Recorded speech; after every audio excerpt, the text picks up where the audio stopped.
nasty collision. Safety car, keep the delta positive. What the fuck was he doing? A fucking cunt.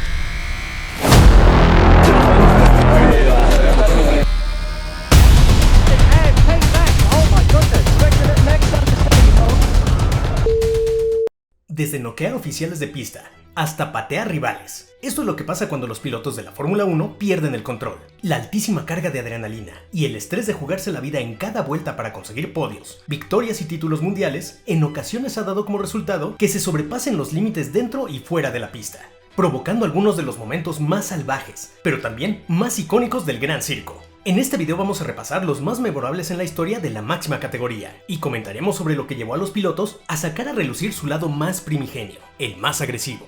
Así que ponte cómodo que ya comenzamos.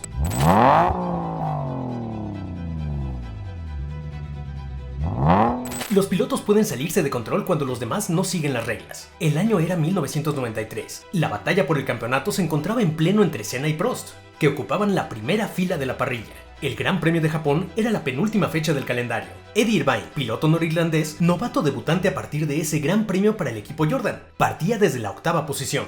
Desde la largada, Irvine lograba escalar posiciones y vueltas más tarde peleaba la quinta posición con el Williams de Damon Hill. La presencia de un poco de lluvia complicaba las cosas. Por delante Senna se había escapado y hacia el final de la carrera, como líder se preparaba para lapear a Irvine, que se encontraba tan enclavado en la pelea con Hill que después de ser superado por Senna, recuperaba la posición en la chicana de Casio para seguir peleando con Hill. Eddie se resistía al rebase y le peleaba la posición al líder de la carrera. El Gran Premio terminaba con la victoria de Senna, detrás del auto de Irvine, por lo que al final, el piloto brasileño le buscaría en la zona del equipo Jordan. Rubens Barrichello recuerda los hechos. Vino a hablar con Irvine y le dijo: «Amigo, estás loco, ¿no sabes lo que es una bandera azul?». E Irvine dijo: «¿Y qué?». Entonces empecé a ver que Ayrton se ponía nervioso. Ayrton lo golpeó con su mano derecha, abrió su mano y ¡bam!, golpeó a Irvine, que cayó donde yo estaba para atrás. Irvine amaba a Senna, incluso tenía un casco naranja, pero con las rayas de Ayrton Senna, así que era un tipo que lo amaba. Entonces los chicos le dijeron: «Viejo, acabas de ser abofeteado por el mito, por la leyenda». E Irvine decía: «Se lo contaré a mis hijos, a mis nietos». Y yo estaba dentro de esa habitación.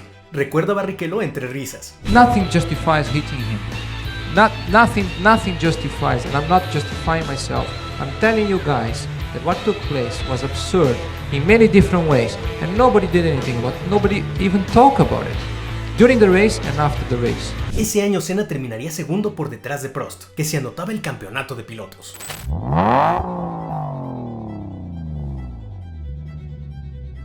Senna, año con año, se preocupaba por poner las cosas claras con los novatos cada año, y en el anterior, en el Gran Premio de Francia 1992, Schumacher correría su primer temporada completa para Benetton. Senna ya venía de un abandono en el Gran Premio anterior en Canadá y necesitaba esos puntos. Senna largaría desde la tercera posición y Schumacher detrás de él en la quinta. La carrera acababa de empezar y Schumacher se pasaba de frenada llevándose colgado a Senna, que sin deberla ni temerla abandonaba la carrera a causa del piloto alemán, que lograba reincorporarse ya sin su alerón delantero. Vueltas más tarde la carrera era interrumpida por la lluvia. Justo en esa pausa, Senna, ya vestido de civil, encontraba en el pit lane a Schumacher y, tomándolo por el cuello a la par que le señalaba, iniciaría su reprimenda para el piloto alemán. Después, Senna, al sentirse observado por las cámaras, se alejaba con Schumacher e incluso alejaría molesto un micrófono para que no siguieran la conversación. Los micrófonos no alcanzaron a grabar mucho, pero Senna inició citando un percance anterior en Brasil. Antes que nos encontremos de nuevo como en Brasil, te lo digo ahora. Si tienes un problema, entonces ven a hablar conmigo, pero no hagas esas cosas de nuevo. Arréglalo de frente antes de ir con los medios.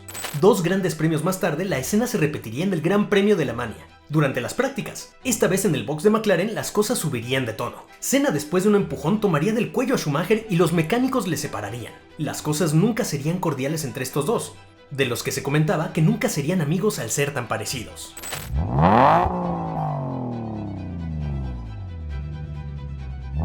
El año era 1998. La temporada, planeada a 16 grandes premios, correría su 13ª fecha en la lluviosa Bélgica. A 4 grandes premios de terminar, se preparaba el desenlace de una de las rivalidades por el campeonato más grandes de la Fórmula 1. Mika Häkkinen, el nombrado finlandés volador de esa era, corría para McLaren, que le había dotado de un verdadero cohete, y por eso dominaba la tabla con 7 puntos sobre Michael Schumacher, que corría para la escudería Ferrari, manteniendo buenas posiciones en el campeonato a costa de mucho sufrimiento, ya que para ellos también era una temporada de desarrollo para el monoplaza. Pero esa fecha no haría más que ver el retiro de los 2 pilotos en un gran premio accidentado. caótico en pista y fuera de ella. Tras una melee que se armaba justo después de la largada, ningún piloto saldría gravemente herido. El accidente sería provocado por lo mojado de la pista, que hacía deslizarse a David Coulthard, compañero de Häkkinen.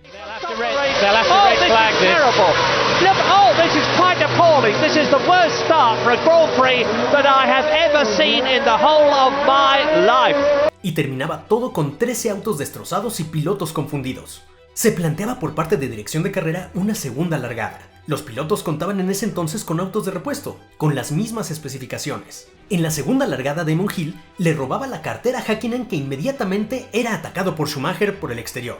Al intentar defenderse tocaban ligeramente, y Häkkinen perdía la parte trasera del auto, trompeando para terminar siendo la rampa de Herbert, dilapidando con esto su retiro. Más adelante Schumacher ya perseguía a Hill. Si se llevaba la victoria podría superar a Häkkinen en el campeonato. Poco más atrás, David Coulthard se tocaba con Alexander Wurz y perdía muchas posiciones al reingresar a pista. Cuando terminaba el safety car, Schumacher daba cuenta de Hill en la chicana y se quedaría liderando el Gran Premio de Bélgica, incluso tras su parada en boxes.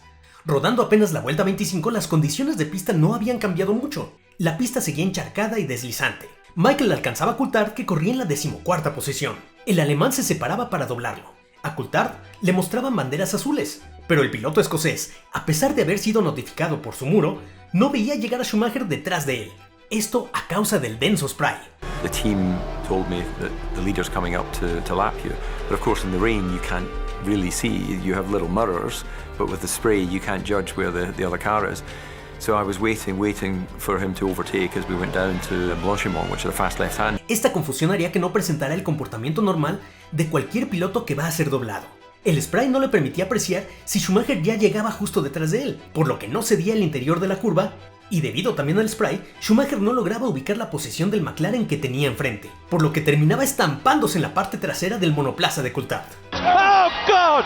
Michael Schumacher hits David Coulthard. Arrancando literalmente su rueda delantera derecha con todo y varillas de suspensión. Con este monoplaza incompleto lograba llegar al garage. Detrás de él, también Coulthard llegaba para examinar su auto por el contacto. Pero tan pronto Schumacher salía del cockpit de su auto, salía del garage con fuego en los ojos. Al notar esto, el ingeniero de pista de Schumacher le saldría el paso, pero el alemán tenía claro a quién quería desvivir en ese momento. Iba directo al garage de McLaren buscando la cabeza de Coulthard. I knew he was angry. You know, his neck was red and his eyes were out in stalks, and obviously the team kept us apart.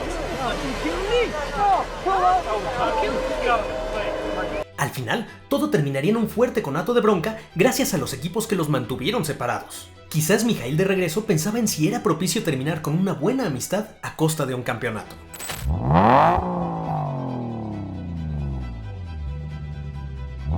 10 años antes, en 1982, viviríamos un año fuerte para la Fórmula 1. En el Gran Premio de Canadá, durante las prácticas, nos tocaría presenciar una trifulca a golpes en pleno pit lane. Raúl Boesel, piloto brasileño que debutaba para la escudería March, había cosechado resultados muy discretos en la temporada. Por otro lado, tenemos a Chico Serra, que se encontraba en su segunda temporada pilotando para el equipo Fittipaldi, que pasaba por un bache. De manera que Serra necesitaba desesperadamente marcar buenos cronos para quedar dentro de los 26 autos que participarían en la carrera del domingo. Y al salir a pista, se encontraba con el monoplaza de Boesel, que también se encontraba marcando cronos. Serra, al no lograr clasificar, afirmaría después que el bloqueo por parte de su compatriota había sido a propósito, cosa que Boesel negó rotundamente. Pero al finalizar la clasificación, al calor del momento, Serra buscaba a Boesel en el pit lane y tras recriminarle acaloradamente, le tiraba una bofetada sobre el casco y luego se disponía a retirarse, cosa que no le agradaría nada a Raúl, que contestaba con una fuerte patada. Serra regresaría para trenzarse con el otro piloto y terminarían siendo separados por unos mecánicos bastante sorprendidos. La FISA, organismo regidor del deporte en ese entonces, no tomaría acciones punitivas en contra de ninguno de los dos pilotos, y todo quedaría como una trifulca sin consecuencias negativas para nadie. Boesel se retiraría de la Fórmula 1 después de 1993 para probar suerte en la IndyCar. El año siguiente también Serra saldría de la Fórmula 1 para correr en IndyCar y luego probar suerte en carreras de turismos.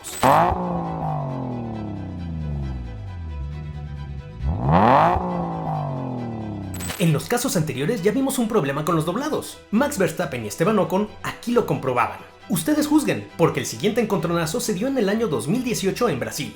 Un año de victorias para Mercedes. Red Bull le presentaba batalla, pero necesitaban más consistencia. Aún así Verstappen ya mostraba destellos de genialidad. También un año difícil para Racing Point, ya que la compra de Force India auguraba que el siguiente año uno de los asientos sería ocupado por Lance Stroll, el hijo del nuevo dueño, y sus pilotos, Pérez y Ocon, iniciaban una competencia encarnizada entre ellos. Pero mucho de este frenesí también afectó a terceros. El Gran Premio de Brasil del 2018 era la penúltima fecha del calendario. La parrilla de salida tenía a los dos Mercedes intercalados con los dos Ferrari en las primeras 4 posiciones, y a Max en 5ª posición. Desde la arrancada, Bottas le quitaba la 2ª posición a Vettel, y Verstappen guerreaba con Raikkonen. Hamilton corría cómodo en la punta, pero no sabía que por detrás se acercaba un obús. Max, apenas en la vuelta 3, concretaría el rebase de Raikkonen robándole la 4ª posición en la S de Senna. Tenemos a Verstappen que le gana la posición a Kimi. Verstappen gana.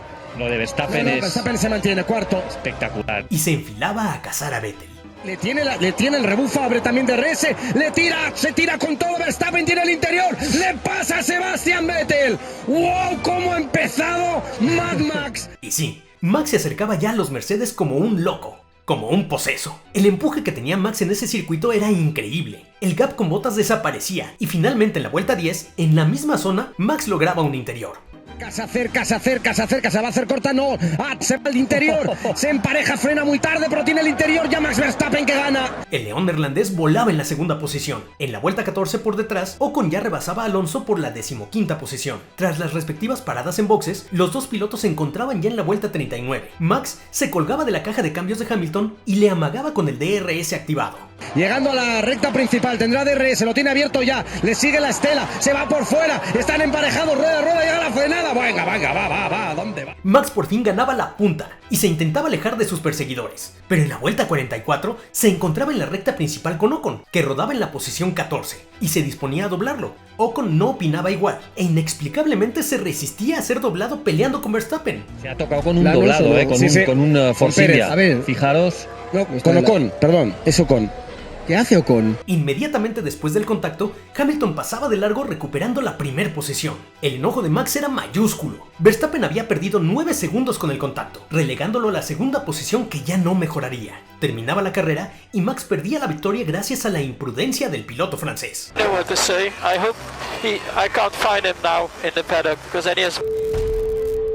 Y esto era solo el aviso, porque tras la entrevista encontraba a Ocon en el área de pesaje y le encaraba fuera de sí. Poco faltó para que Max golpeara al burlón francés. Be surprised of his behavior after the race. We went on the scale, started to wanted to punch me and stuff, and this is not professional. Pero aunque luciera confundido sobre el comportamiento de Max, también muchos pilotos se han quejado a lo largo de los años sobre sus actitudes irresponsables en pista, sobre todo sus coequiperos.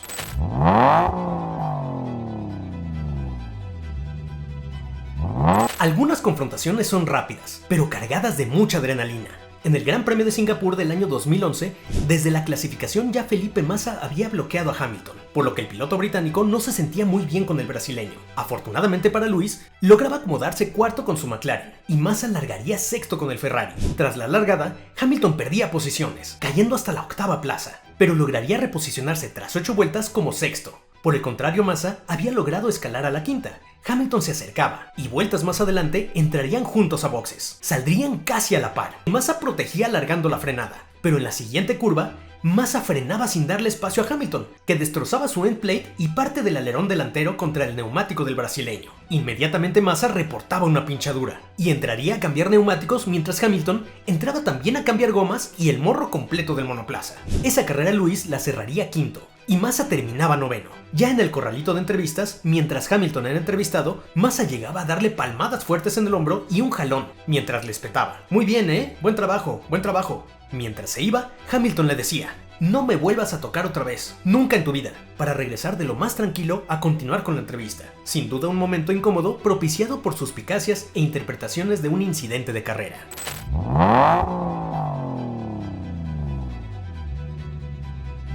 Tras una clasificación accidentadísima por la lluvia, el Gran Premio de Brasil de 2009 luciría una parrilla de salida atípica, con algunos pilotos de tabla media o baja repartidos en toda la parrilla. Este sería el caso de Adrian Sutil, piloto alemán que se encontraba en su tercera temporada fichado por Force India, que partiría desde el tercer cajón de la parrilla. Detrás de él saldría Jarno Trulli, piloto italiano que se encontraba ya en su 13ª temporada en el Gran Circo. En la largada, Raikkonen se le colaba a Sutil despojándolo de la tercera posición. Antes de llegar a la cuarta curva, Raikkonen atacaba a Webber y rompía su alerón delantero. Esto lo quería aprovechar Sutil atacando a Iceman, pero quien también había visto una oportunidad sería Trulli, que al intentar pasar a Sutil por el exterior, primero pisaba los pianos y luego la grama. Esto haría que perdiera el control de su monoplaza. Perdía la parte trasera y la delantera terminaría siendo un ariete con el que golpeaba el auto del alemán, que salía hacia la grama e intentaría regresar a la pista, pero ya sin mucho control del monoplaza. Esto hacía que Alonso lo encontrara en su regreso a pista y terminaría pagando los platos rotos. La carrera se frenaría con un safety car y a pesar de haber sido el que propiciara el contacto, Trulli buscaba a Adrian al salir del monoplaza y empezarían a reclamarse entre jalones y aspavientos. Para Trulli, Sutil le había dejado sin espacio. Para Adrian, Jarno había sido un necio al no levantar, dado que ya le había ganado la posición.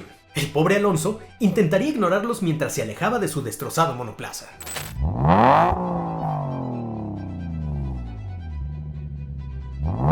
El incidente donde la pista se convirtió en un cuadrilátero se suscitó en la temporada 1982, entre Nelson Piquet y Eliseo Salazar en el Gran Premio de Alemania, la 11ª cita del calendario de ese año, a celebrarse en el Hockenheimring, donde los Ferrari, Renault y Brabham dominaban, pero una pista mojada el día de clasificación ya anunciaba un fin de semana negro con un incidente donde Alain Prost estaría involucrado. Didier Pironi, piloto francés que corría para Ferrari, se impactaba en la parte trasera del Renault de Prost, que circulaba muy lento. El monoplaza de Pironi volaba por los aires partiéndose a la mitad. Terminaría malherido y con las piernas completamente rotas. El líder del campeonato se retiraría no solo de esa temporada, sino de la Fórmula 1 tras el accidente. Prost, el día de la carrera, partiría desde la segunda posición, mientras el cajón de la pole de Pironi permanecía vacío. Nelson Piquet partiría desde la cuarta posición. La carrera se largaba y Prost traccionaba fatal. Perdía la punta con su compañero René Arnoux, que había largado tercero, y antes de la segunda chicana, una muy reducida, perdía la segunda posición con el Brabham BMW de Nelson Piquet. Muy poco después, Piquet también daba cuenta de Arnoux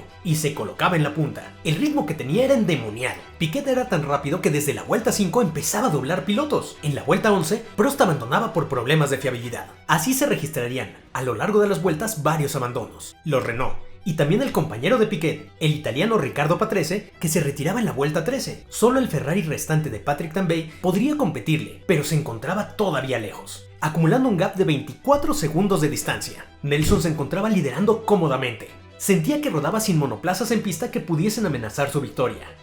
Gran error.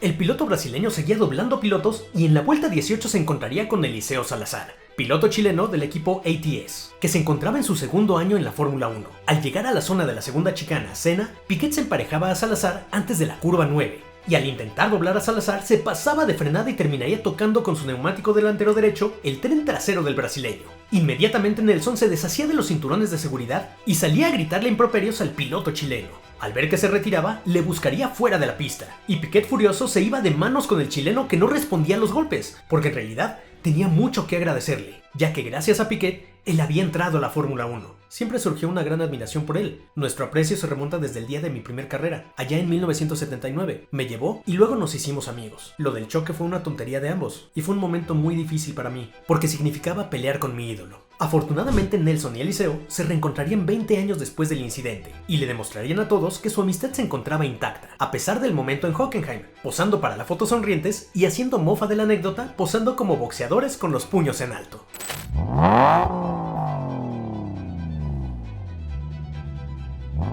El Gran Premio de Bélgica de 2005 también tuvo como uno de los protagonistas a un enfurecido Schumacher, que ya como veterano corría su 15ª temporada en la máxima categoría. En ese entonces pilotaba para Ferrari, y para este Gran Premio largaría sexto. Por detrás saldría Takuma Sato, piloto japonés que se encontraba corriendo su tercera temporada efectiva con British American Racing Team, mejor conocido como BAR. Desde la vuelta 1, Fisichella quedaba fuera al estrellarse en Eau Rouge. Esto haría que muchos entraran para reponer gomas y recargar combustible. El auto de seguridad se retiraba y Sato se encontraría detrás de Schumacher. Al presionarlo en la primera curva, Michael frenaba y con gomas todavía frías, Sato no alcanzaba a librarle. El impacto destruía la parte trasera del Ferrari y la frontal del BAR. El monoplaza del alemán se giraba y quedarían encontrados frente a frente. Schumacher salía de inmediato del monoplaza e iría a encarar a Sato, que estaba atascado en el cockpit. Le regalaba 2 o 3 improperios y después cerraría con un zape en el casco del japonés. El incidente no pasaría a más que el abandono de los dos pilotos, pero es claro que el tirarle un golpe a cualquier piloto debería ser considerado como una conducta antideportiva.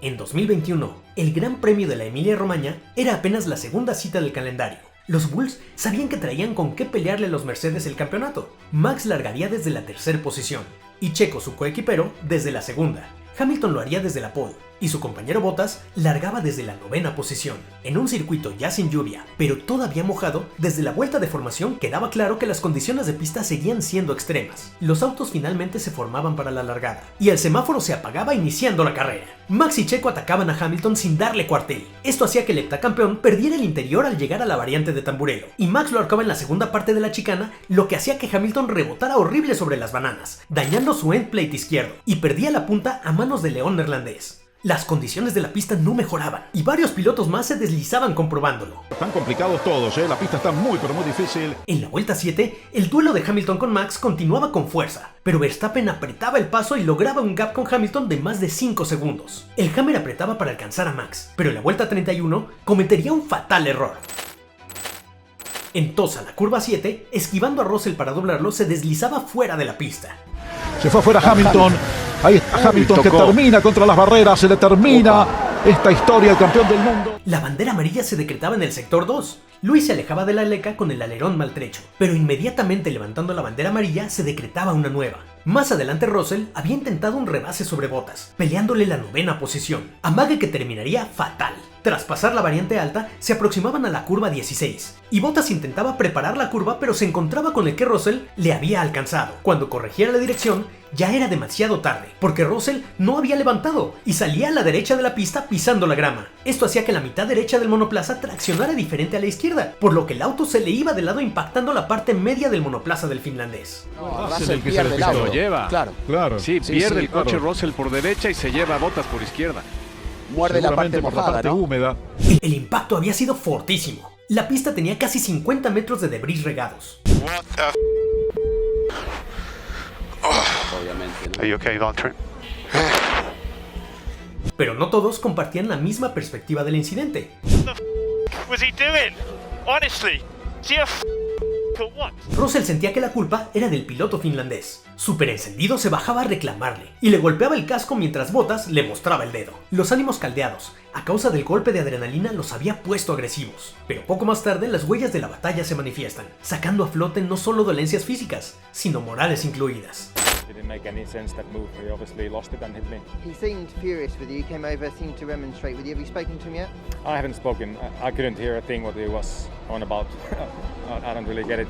I mean, it was clearly his fault and I don't understand the race. Esto lo comentaba porque a pesar de que existía evidencia en video, Russell seguía defendiendo su postura. An unfortunate incident, but equally it's been inevitable an incident like that would occur when drivers make small moves like this, and it's the smallest of moves, but when you're going at 220 miles an hour and you're going 30 miles an hour quicker than the car ahead, it's massive. Tan solo un año más tarde, Valtteri Bottas saldría de Mercedes para ser sustituido por el colérico George Russell, al ser ascendido de Williams al equipo de las flechas plateadas.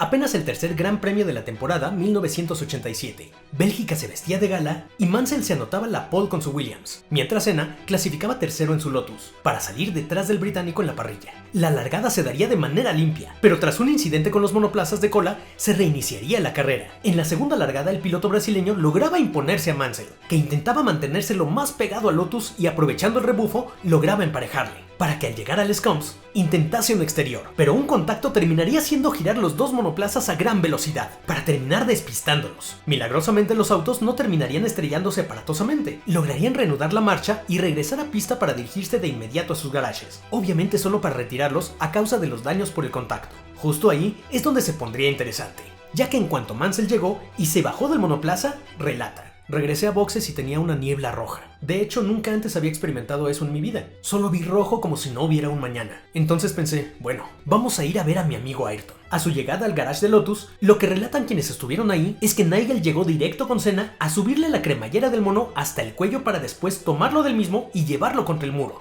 De inmediato los mecánicos saltaron para controlarlo. Las palabras de Mansell a Senna fueron: la próxima vez que hagas eso tendrás que hacer un trabajo mucho mejor. Se cuenta que mientras Mansell decía esto, Senna le llegó a tirar algunos puñetazos, pero el encendido Nigel aseguró que no sintió nada. Ante ese incidente, ni la FIA ni nadie haría nada.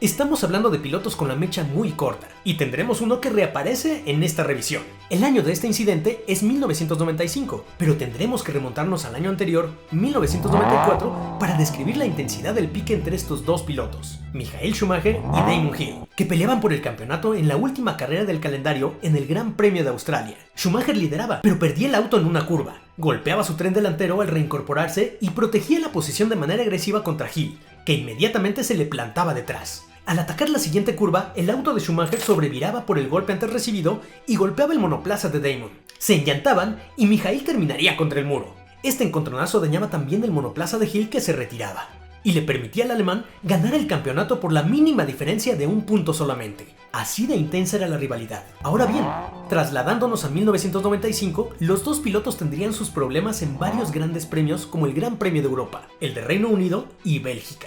Pero lo que relataremos pasó en Italia, la 12ª fecha del calendario. Schumacher corría para Mill 7 Benetton Ford y Hill para Rothmans Williams Renault. Schumacher largaría segundo y Hill cuarto. En el campeonato de pilotos se encontraban a 15 puntos de distancia con el alemán en la punta. Tras un aparatoso accidente en la vuelta 1, se paraba la sesión y se reiniciaría con las mismas posiciones de la largada, donde Schumacher perdía la segunda posición y quedaba enfrente de Hill.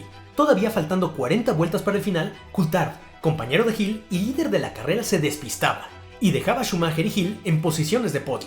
En la vuelta 22, Hill se pegaba en la parte trasera del monoplaza de Michael. En la vuelta 23 se encontraban con un convoy para doblar, usando el rebufo que les daban para ser más rápidos en algunos segmentos, y llegaban a la variante de retífilo pegados. En la curva grande, Schumacher se iba por el exterior para pasar a un doblado, pero Hill inteligentemente se escondía detrás del doblado, aprovechando su rebufo. Sabía que eso lo catapultaría a gran velocidad al salir de la curva, pero no contaba con que el doblado se quitaba de enfrente y le dejaba inmediatamente detrás de Schumacher, aproximándose como bala de cañón al llegar a la variante de la Roya. Los dos se despistaban por el contacto, pero Schumacher, ni tardo ni perezoso, salía del monoplaza para ir a enfrentar a Hill, que apenas reaccionaba. Al ver su reacción, un comisario de pista corría para alcanzarlo. Eso no le impediría manotearle enfrente al británico, que se encontraba atrapado todavía en el cockpit. Finalmente, el comisario, investido de referee, lograba llevarse a Schumacher antes de que la situación escalara. Al salir, los dos pilotos de pista todavía controlaban la distancia entre ellos. Años después, Hill declaraba: "No fue muy amable conmigo, pero le perdono. Es una pena que nunca pudiéramos conocernos el uno al otro mejor, una gran pena", dando a entender que los años no pasan en balde, y él ya ha pasado la página.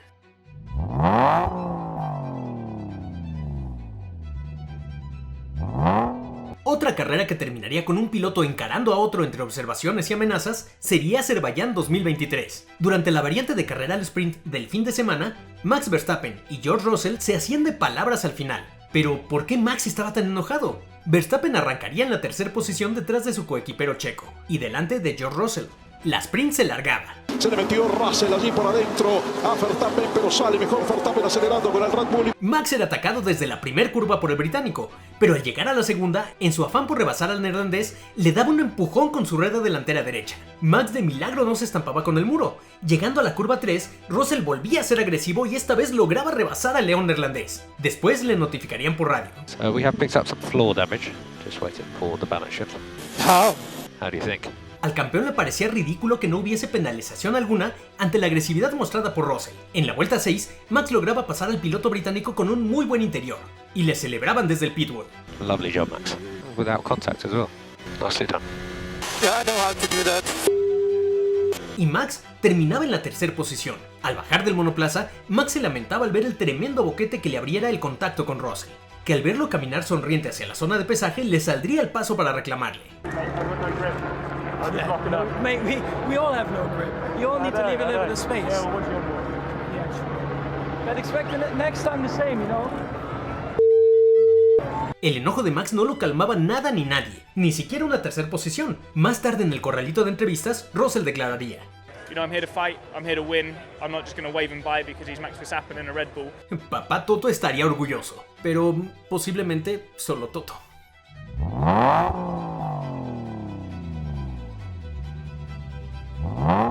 Un incidente que casi convierte el Cool Room en lavaderos se dio tras el cierre del Gran Premio de Europa en 2007, que se correría en el Nürburgring en Alemania. Esta era la fecha 10 de 17 a disputarse.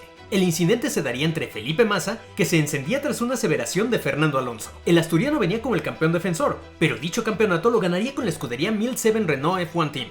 Pero ahora pilotaba para Vodafone McLaren Mercedes. Massa militaba en las filas de la escudería Ferrari Marlboro. En la pista Alonso largaría segundo adelante de Massa, que saldría tercero. En la largada, Massa pillaba a Alonso desprevenido y le robaba la segunda posición. Esto al salir de la primer curva. Iniciaba la lluvia desde la primera vuelta y prácticamente todos entraban a boxes, con excepción del líder de carrera Kimi Raikkonen, que también pilotaba para Ferrari.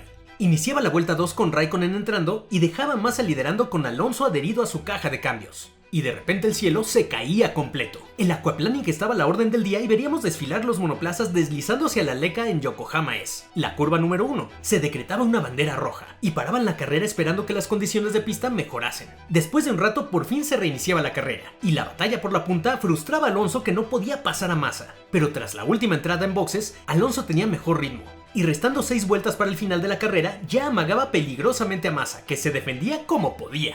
Empezaba de nuevo a llover y el piloto brasileño se notaba muy cauto.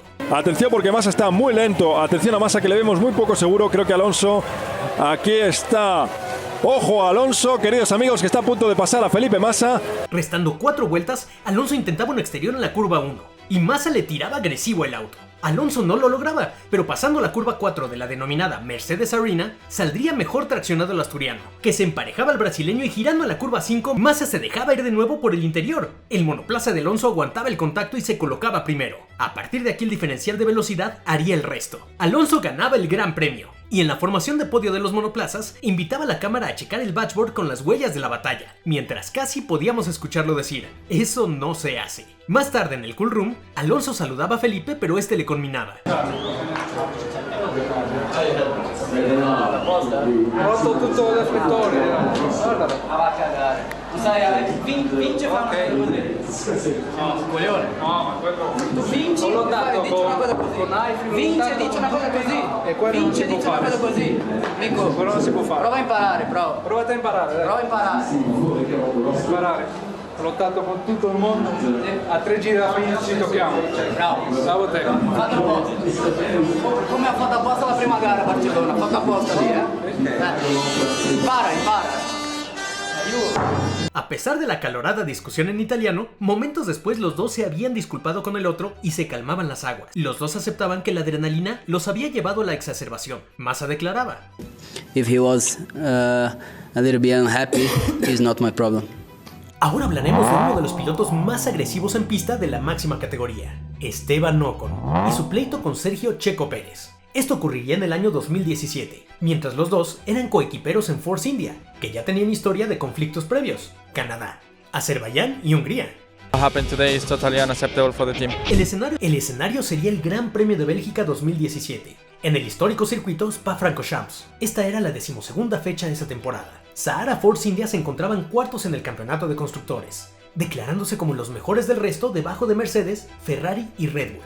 Y la parrilla de salida lo representaba perfecto, pues Pérez saldría séptimo y Ocon octavo. Durante la largada, peleando posiciones al dar la vuelta en la curva 1, la Source, Sergio ahorcaba a Esteban contra el muro y en la curva 2 se rozaban los neumáticos.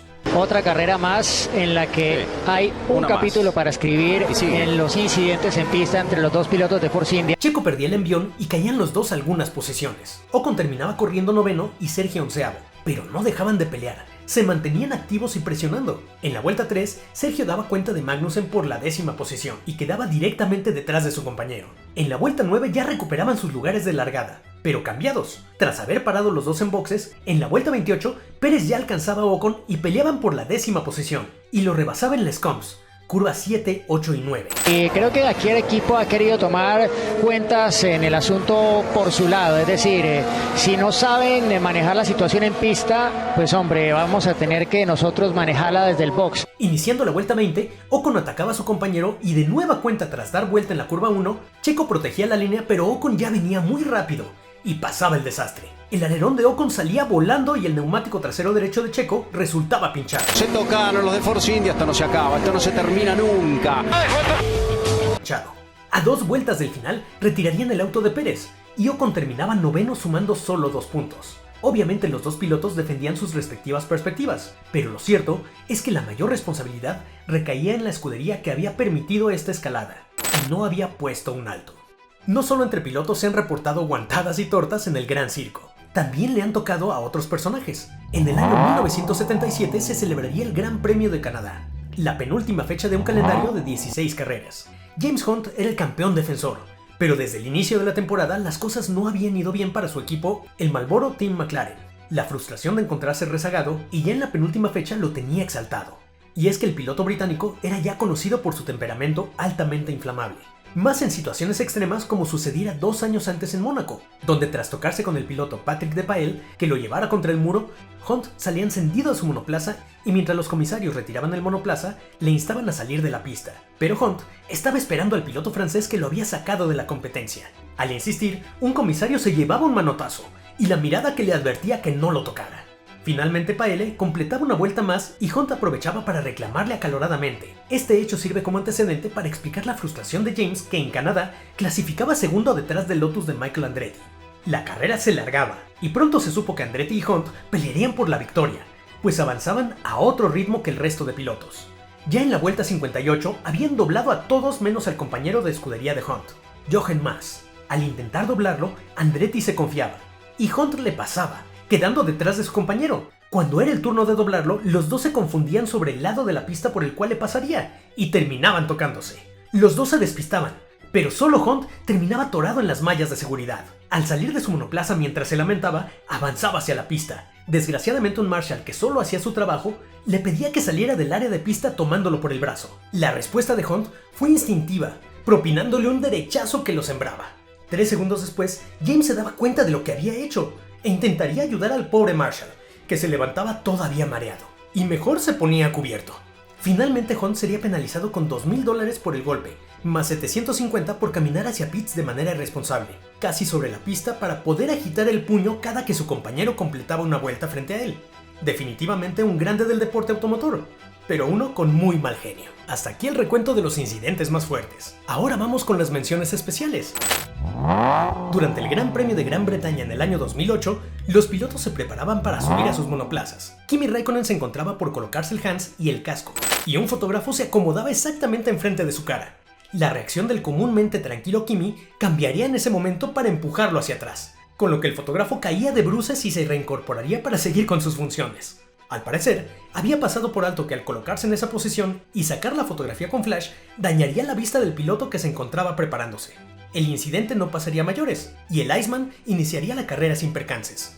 El paparazzi de ahí en adelante mediría la distancia y no sería tan arrojado al realizar su trabajo. También otras categorías han tenido sus encontronazos entre pilotos. En la serie Indy se correría en San José. El año es 2006 y Paul Tracy se pasaba de frenada. Al reincorporarse, calculaba mal y se colocaba justo delante de Alex Tagliani.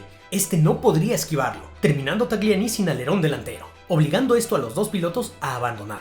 Alex, al bajar del monoplaza, caminaba rápido para encontrar a Paul, que sabía que había generado un desaguisado.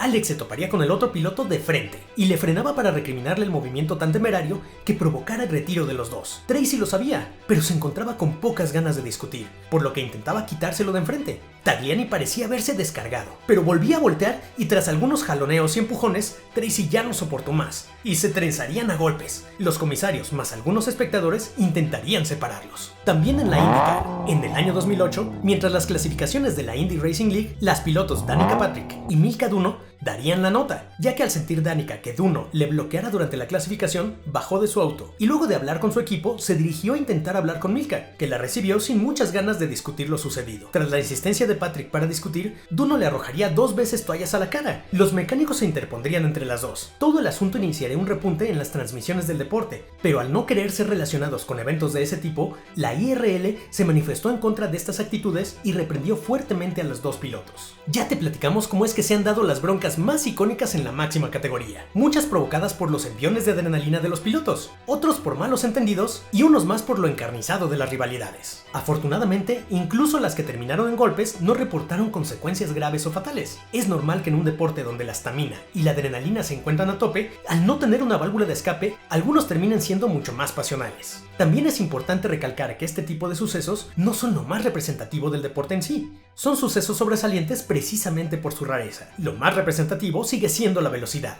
la competencia deportiva y la pasión que va desde los pilotos, pasa por todos los que ocupan garajes y fábricas e impregnan a los fanáticos con este velo que hace que todos amemos este deporte. Si te gustó este video, recuerda que puedes suscribirte. También activa las notificaciones para que estés al día con el contenido que subimos. Y seguiremos recomendándote estos videos que sabemos que te pueden encantar. Por nuestra parte ha sido todo. Nos vemos luego. Hasta pronto y buena carrera.